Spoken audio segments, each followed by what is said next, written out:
was happy for her to be qualified. I got no problem. I got no problem with learning.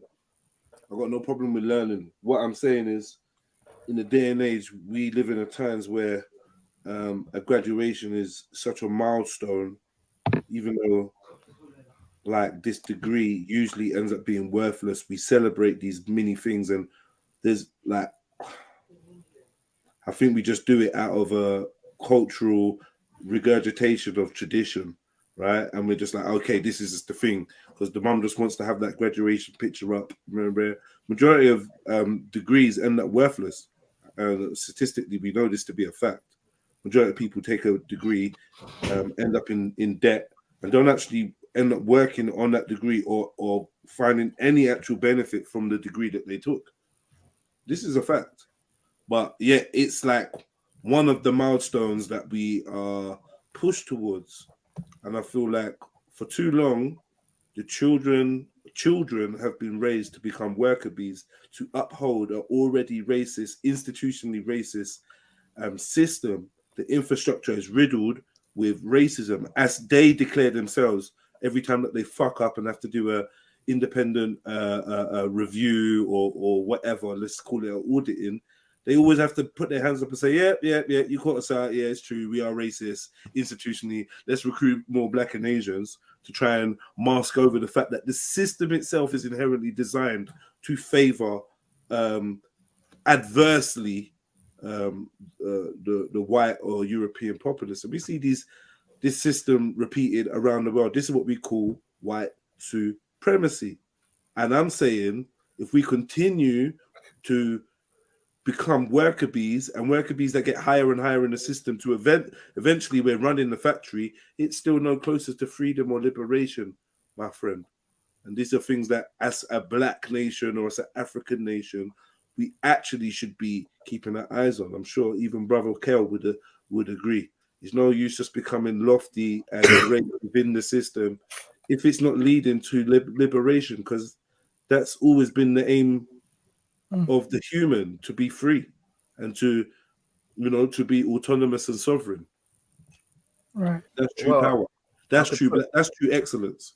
I could tell you one thing for sure: we're not going to be free unless we acquire the skills and the knowledge, which, mind you, most people argue that will come through education. So having certain skills, having doctors in your country in abundance, being able to look after these children that you've already said, Jedi, earlier, are dying or being killed through genocide, right? Having doctors that can actually look after these people, having people that are creative and able to build machinery that can actually look after those people. But none of that is needed. Having people that actually build TVs that are wireless with no education, that's a folly. To be able to actually brainwashing of the system, tries to get you to think in a certain way. But most of these people that make the great innovations, the great inventions, and the biggest philanthropists are not educated classically to that level. So let's stop fronting that that's where excellence comes from. Excellence doesn't come from education. Like in terms of amongst your peers, the most excellent minds are not educated. They're not university graduates. We're not talking about the most. You're talking about. Is that true? Let's look at all the philanthropists. How many of them went to Harvard? Bill Gates. Yeah, Bill Gates was well educated. Bill Gates is well educated. Richard Branson. No, he's not. Okay. Although they're old school. You're going old school. Why don't you go to the modern ones? Why don't you go to the up to date ones? Like who? Elon Musk. The Facebook Musk. Elon Musk. Elon Musk. So you want to ask, is Elon Musk educated? I don't know. I don't know about him still, I'll be honest. Educated. He went to Penn State, I think.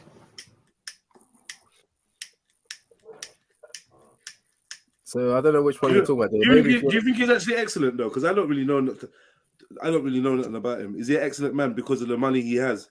Well, he's obviously made a lot of correct business decisions, so he must be he's excelling, and he's trillionaire. Like I heard he's a workaholic. But people think that you just get lucky and that's it. Like, what do people think? I don't believe you get lucky. I'm saying the opposite of that. I'm saying it's all by design, and it's a controlled thing. And a free man with a free heart, a man that wouldn't take the badge, for instance. There I are a think lot his of path people. is going to be a little bit different. The way you see the world works for you and opens certain doors. Some would argue that it's a bit houseish. Do you know what I mean? I'm not going to say that you are that or not, and I respect you enough not to disrespect you. But in the analogy that I gave of the plantation, it's definitely the house option.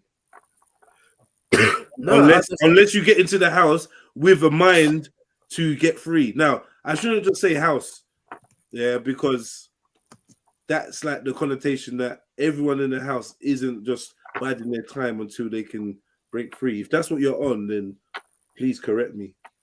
there are people in the field, yeah, that are just in the field, and they are complaining that master is just in the house, and look at his big house, and we can't get free, and that's what they're going to be talking about for the rest of their life. And then there are people in the house that are enjoying life and saying that when I acquire enough money, I'm going to buy myself a ship. People in the house that are enjoying life, yeah, and when I acquire enough money, I'm going to do what? I'm going to buy a ship, because without that ship, I cannot cross the ocean. And what are you going to do with that ship when you get the money? But the ones that are inside, what are you going to do with the ship when you get the money? When you get that analogy, when you get the money and you got the ship, then you say, I'm going to go to Africa, and this is what I'm going to do when I get to Africa, because I've learned something through education. I'm going to be able to equip myself with enough to defend myself, so that what they did to me back before to put me in this rotten mess, they can't do to me again. That's right. Obviously, but you're not gonna go and seek revenge on those slavers that enslaved you and free the people on the plantation that you left. You're just gonna live it up in the yard, get free, get enough peas, and fuck off to Africa, right? Revenge is not. I don't think I could ever be able to get a revenge. Yeah, and this is the thing. So it's essentially, do you get what I'm saying? I said you're not part of the solution. Now, revenge is not. Do you see that though? Do you see that in that analogy of slavery? You just want to work your ticket and get out. You don't want to be part of the solution to stop slavery. You want to defend yourself from being embroiled in the slavery, but you're not going to do anything to help people that are already captured. You're not going to free them. You're not going to challenge the slave masters.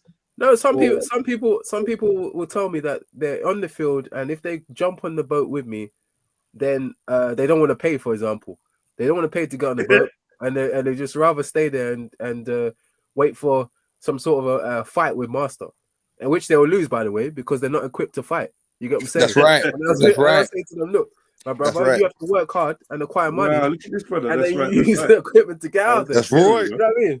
Because if you just decide that you want to run and go, if you want to make a run for it, master's going to meet you back there and catch you again, because you got nothing to defend yourself. No nuclear